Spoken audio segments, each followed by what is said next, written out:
Hi, welcome to Mbilini. This is Sandy. So again, thank you so much for watching our previous episodes, and I'm grateful that you have taken the time to do that. I know that they're quite lengthy, and I also hope that as I continue to bring up more content, that this will spark a conversation between you and your friends and family, so that we can be able to see the change that needs to happen. There's truth that needs to come out, and there's healing that needs to come out.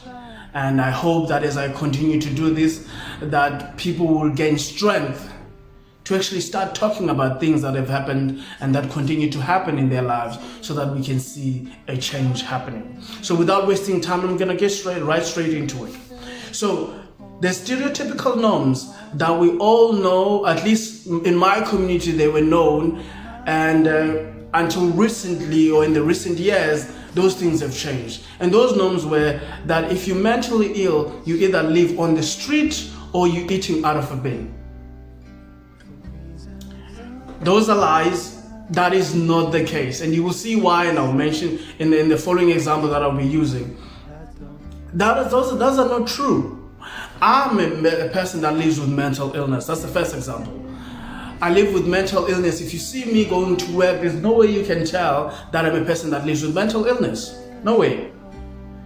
So you just see me going to work, you see, oh, he looks confident, he seems like he has his things in order. No, I don't have things in order.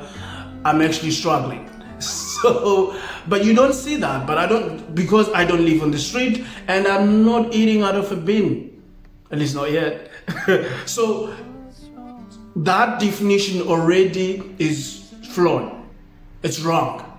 So now we need to change that type of thinking and know that some of the mentally ill people or emotionally unstable people are actually within the walls of our own homes. Listen to this. I read a story this week. The story is about a man who apparently used to be violent towards his wife, who eventually, for whatever argument that they had, which one of the neighbors heard, and it got silent, he buried his wife under a dining table. So the neighbor noticed that, hey, this woman has been missing for quite a few days. What's going on? And you got other neighbors going on. The next thing, the community is like, hey, where's this woman at? So somebody called the police, and the police came and checked this out. Police dog came, and immediately they saw blood everywhere. Apparently, according to how this happened, the man is quite drastic. Actually, it's a very it's a terrible sin as I imagine it in my mind, because they went on to detail as to how they think the man killed the woman. That is a clear sign of mental illness. Understand that this woman at one point in time trusted that this man would protect her. And the same man that was supposed to protect her is the same man that buried her and killed her, chopped her into pieces while she was still alive. That is narcissistic behavior. No, so when I first read that story, I was like, what the hell have we come into?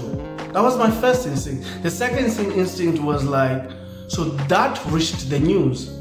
How many did not reach the news? You know, how many stories of violence that have occurred towards women? A woman that's been raped, that's been beaten up, even killed, that has not reached the news within this so-called Women's Month. I use the word so-called because one of the things that I struggled to understand when it was said that this is going to be a Women's Month was the first thing that came to mind was, so what's going to be different about it? A friend of mine told me this. As I said, so what's going to be different? What makes this month different from the other months? What is it that's going to make it so special? I understand that it's been declared as the Women's Month by the president, but what does he plan to do differently that he is not doing right now? And what has he been waiting for? And if you know what makes this one and what has the president done differently, please leave a comment below on this episode. I'd really like to know. And this is not in a way to say I'm not trying to cause a dispute or fight against what the president has declared. I really want to know. I want to know what's being done so that I could be able to implement that and talk up and create that conversation in my own community and in this community. So please leave a comment below. I'd really like to know that. Also, one of the things that came to mind was, with everything, with all this that's happening, with this man actually, to be specific, killing his wife, the person that has trusted him over the years, it made me also think about those who have been betrayed time and time again by the loved ones. Now I know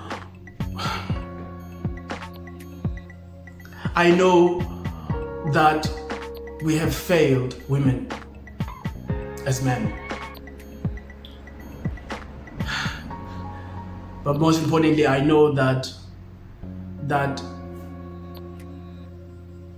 as women, you have been betrayed by your fathers. You've been betrayed by your mothers. You have been betrayed by your brothers. You have been betrayed by your sisters, and perhaps the whole family. Because we have a tendency of saying things of this nature about kukunywa inyala, when you know that something wrong has happened that was not supposed to happen. So it hurts me when I think about how we define men, and it hurts me when I think about the future and how we will define men in the future. When you buy things and even animals are defined by what they do. A cheetah is known by its speed. It's so fast. And an animal, a lion, is known by its roar, and it's the king of the jungle. I want you to think about this, man. If you were to ask every woman to define a man, what would be her definition of a man?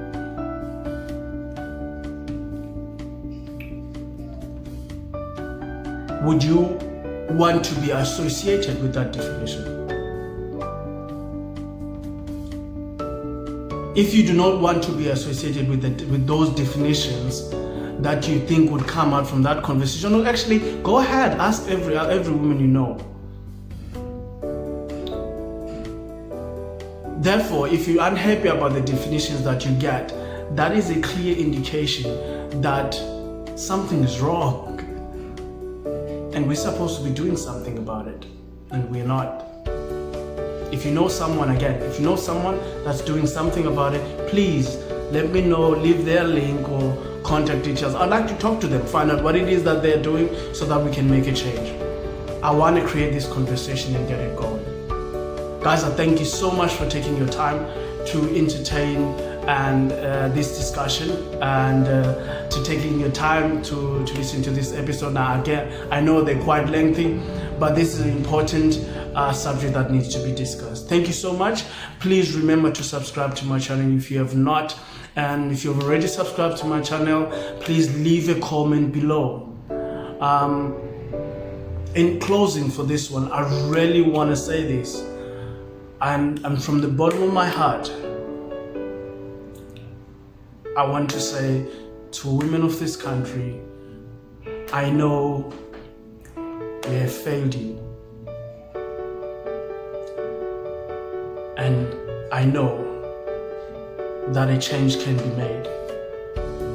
I want you to know that I do not fully understand the things that you go through, and I might not be able to get through, talk about every situation that you go through. But I want you to understand, I do not make excuses for men. What we do and what we continue to do is wrong. and should not be happening, and no one deserves to be going through things that you've gone through and things that you continue to go through. I know we failed you. My hope in creating this is so that we can have the conversation, so that we can prevent this from ever happening to someone else again. Thank you so much for taking your time. Enjoy your day.